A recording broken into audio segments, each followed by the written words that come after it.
ସାଙ୍ଗମାନେ ଥରେ ଆମ ସାହିର ରାସ୍ତାର ଚିତ୍ର ଦେଖନ୍ତୁ। ଆପଣମାନେ କ'ଣ ଭାବୁଛନ୍ତି ଏଇଟା ବର୍ଷା ଯୋଗୁଁ ହେଇଛି ଏ କାଦୁଅ? ନା, ଏହା ସରକାରଙ୍କ ସହାୟତା ଆମକୁ ଏମିତିଆ କରିଦେଇଛି। ସରକାର ଆମକୁ ମାଗଣାରେ ପାଣି ଯୋଗାଉଛନ୍ତି, ତାକୁ ସୁନ୍ଦର ଭାବେ ବ୍ୟବହାର କରୁଛନ୍ତି ଆମ ସାହି ଲୋକ। ଦେଖନ୍ତୁ, ଭଲ ଭାବେ ଟିକେ ଦେଖନ୍ତୁ ସାହିର ଅବସ୍ଥାକୁ। ଆପଣ ଖରା ବର୍ଷା ଶୀତ ଯେବେ ଆସିବେ ଦେଖନ୍ତୁ ପାଣି ପାଇପ୍କୁ ଦେଖନ୍ତୁ, ପାଣି କଳ ବି ଆପଣ ଦେଖେଇବି।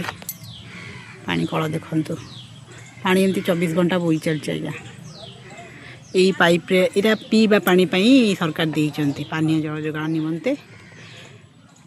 କିନ୍ତୁ ଏଠି ଲୋକ ଗାଧଉଛନ୍ତି, ଦାନ୍ତ ଘଷୁଛନ୍ତି, ଲୁଗାପଟା ଧୋଉଛନ୍ତି। ବାସ୍, ବର୍ତ୍ତମାନ ଦେଖନ୍ତୁ ଯେପର୍ଯ୍ୟନ୍ତ ପାଣି ଚାଲିଥିବ ଏ ପାଣି ଏମିତି ଚାଲିଥିବ। ଏବଂ ସବୁଠୁ ଇଣ୍ଟରେଷ୍ଟିଂ କଥା ହେଲା, ଆମ ସରକାରଙ୍କର କୌଣସି ପ୍ରକାର ଯୋଜନା ନଥାଏ, ଯାହା ଭାବନ୍ତି ସେଇଟା କରିଦିଅନ୍ତି। ଠିକ୍ ଅଛି, ଲୋକମାନଙ୍କୁ ଆପଣ ଘର ପାଖରେ ପାନୀୟ ଜଳ ଦେଉଛନ୍ତି, ବହୁତ ଭଲ କଥା। କିନ୍ତୁ ଜଳ ଯେଉଁଠି ଅଛି ସେଇଠି ଆଜ୍ଞା ଡ୍ରେନେଜ୍ ସିଷ୍ଟମ୍ଟା ନିହାତି ଆବଶ୍ୟକ। ପାଣିଟା ଯେତେବେଳେ ବୋହିଯିବ, ବଳକା ପାଣି ବଳିବ, ସେତେବେଳେ କ'ଣ କରାଯିବ? ସେ ବ୍ୟବସ୍ଥାଟା ନା ସରକାରଙ୍କର ଇଚ୍ଛା ଅଛି ନା ଆମ ସାହି ଲୋକଙ୍କର। ଆଉ ସାହି ଲୋକଙ୍କୁ ଆପଣ ଜାଣିଛନ୍ତି ମାଗଣା ଜିନିଷର ଭ୍ୟାଲ୍ୟୁ କେତେ ଥାଏ।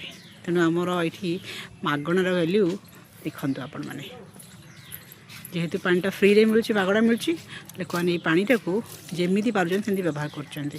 ଯେତେବେଳେ ପାଣି ଆଦୌ ନଥିଲା, ଲୋକମାନେ ଯାଇକି ନଈରୁ ପାଣି ଆଣୁଥିଲେ, କୂଅରୁ ପାଣି ଆଣୁଥିଲେ, କେଉଁଠି ଆ ଘର ତା ଘର ବୁଲୁଥିଲେ, ଠିକ୍ ଥିଲା।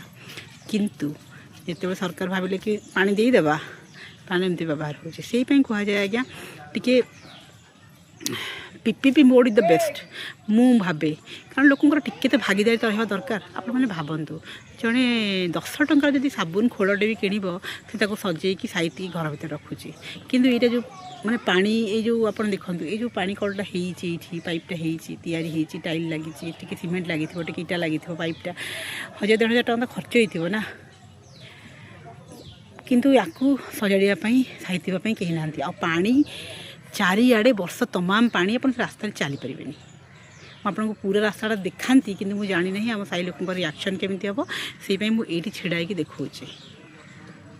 ଭାବୁଛି ଆପଣମାନେ ଦେଖୁଥିବେ। ଆଉ ମୋର ଅନୁରୋଧ ବି ଜଳ ଯୋଗାଣ ବିଭାଗକୁ, ଆପଣମାନେ ଠିକ୍ ଅଛି କ'ଣ କରିଛନ୍ତି କ'ଣ ନାହିଁ ମୁଁ ଜାଣିନାହିଁ, କିନ୍ତୁ ଦୟାକରି ଯେବେ ବି ଆପଣ ଯେଉଁଠି ପାଣି ଲୋକଙ୍କୁ ପିଇବା ପାଣି ଦେଉଛନ୍ତି, ଯାହା ବି କରୁଛନ୍ତି, ଟିକେ ଡ୍ରେନେଜ୍ ବ୍ୟବସ୍ଥାଟା ଯଦି କରାଯାଆନ୍ତା ତା ପୂର୍ବରୁ, ଯେ ପାଣିଟା ଯେଉଁଠି ବି ପାଣି ପାଇପ୍ ଲାଗିବ ସେ ନିଶ୍ଚୟ ଟିକେ ପାଣି ଢଳିବ, ଟିକେ ବାହାରକୁ ଯିବ। ସେ ପାଣିଟା ଯିବ କୁଆଡ଼େ, କେମିତି ଯିବ? ରାସ୍ତାରେ? କେମିତି? ଆପଣ ସୁବିଧା